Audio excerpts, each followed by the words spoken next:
So you're looking to improve on iRacing, but you're not quite sure where to start. I'm here to help.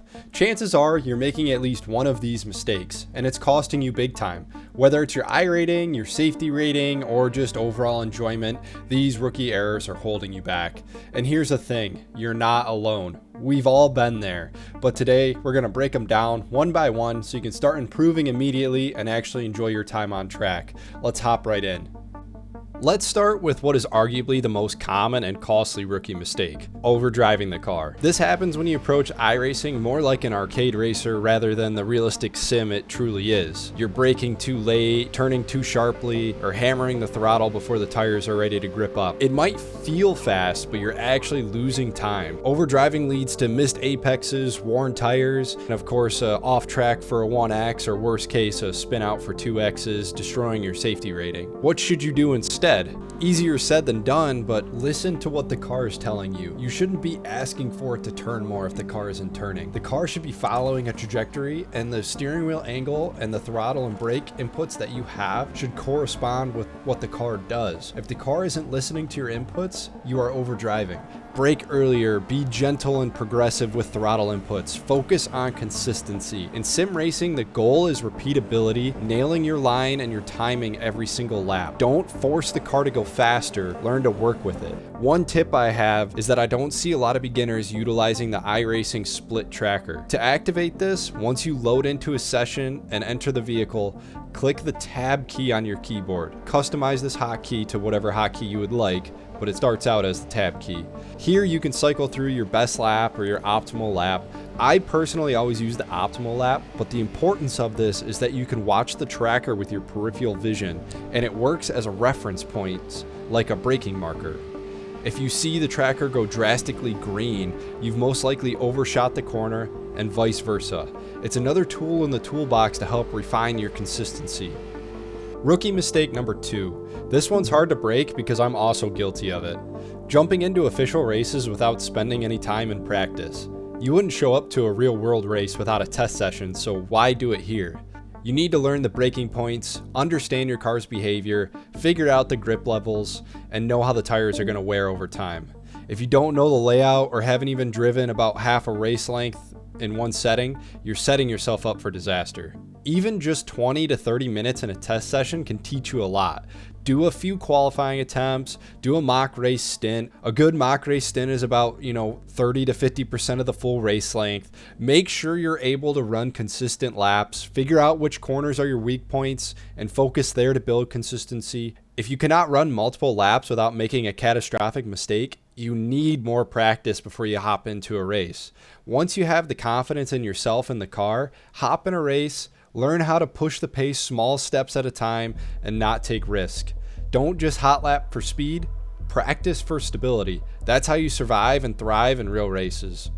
This is a quick bit here. It's not for raw speed, but longevity within iRacing. Ignoring your safety rating. If you don't know what safety rating is or why it matters, you're already at a disadvantage. I'm not going to do a deep dive here into safety rating and how exactly it all works. I don't have a specific video on it, but there's plenty of information on safety rating online. iRacing uses your safety rating to determine your license class.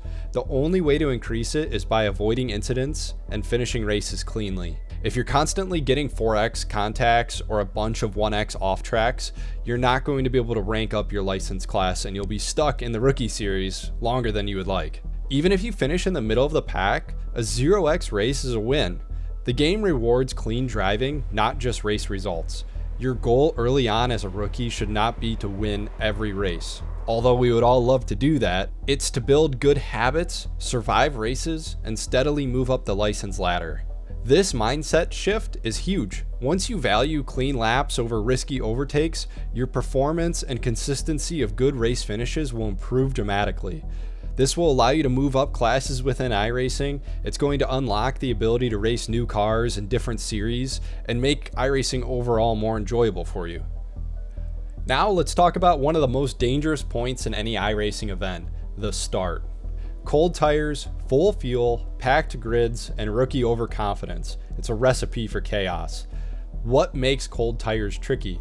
For the first lap or two, your grip is reduced, your braking distances are longer, and your cornering speeds are compromised. Yet many rookies still drive it 100% on the limit right away, and they pay the price. Take it easy on lap 1. Brake earlier than you would on lap 10 when the tires are all warm and you have less fuel. Leave extra space for the cars around you. Don't leave a ton, but let's say you leave, half a car, move that up to a full car width on a start. Avoid over aggressive moves like sending it 3 wide into turn 1. You don't have to win the race in the first corner. Take some time in a practice session, roll around to where the starting grid would be at, whether it's a standstill start on a road course or a rolling start on a oval series course, and just practice it. You will feel the difference in the car for that first lap or two. Every car is different, so it's not going to be the same for every car you're racing, but get some practice in so you know what to expect. Survival is the priority, racecraft comes after. Finally, let's cover something a lot of beginner iRacers overlook: hardware and visual settings. If your setup is off, you're handicapping yourself before you even get on the track. Let's start with field of view. If it's too wide, everything feels fast and stretched out. You also lose the sense of depth perception. You can go as far as using an FOV calculator to set it based on your monitor size and seating distance. You can find this anywhere online by doing a simple Google search for FOV calculator. Personally, I go off of feel. I would rather have the FOV more zoomed in than further away. More zoomed in, you can still get a feel for where your car is going to be and your depth perception is still good. You might lose a little, peripheral vision from right to left, but just choose an FOV that feels correct to you. Force feedback is another big one. If it's too light, you'll miss the feel of the road. Too strong and you're fighting the wheel instead of driving smoothly. If your calibration is too light, you're not going to feel the subtle bumps that'll make your car lose a little bit of control. If it's too heavy, too strong of force feedback, you're not going to be able to drive smoothly through the corners because the wheel will be getting kind of ripped out of your hand. So that's up to you to find that perfect middle ground. So I would shoot for something along the line of being able to predict what the car is going to do based on the steering wheel feel, but not having the wheel too strong that you can't run consistent smooth laps. Also, map your most used controls onto your steering wheel or a black box if you have one. On the screen here, I'm showing you where you can map your controls at within iRacing. You should have everything quick access because in a race, you're going to be stressed out and it's hard to access a lot of the stuff on screen. So having a quick map to all of your controls will make your life a lot easier. Fix these and not only will your iRating and safety rating improve, you'll start enjoying iRacing more. If this video helped you out, do me a favor, smash that like button, subscribe if you're serious about getting better, and leave me a comment telling me what rookie mistakes you've made or are still working on.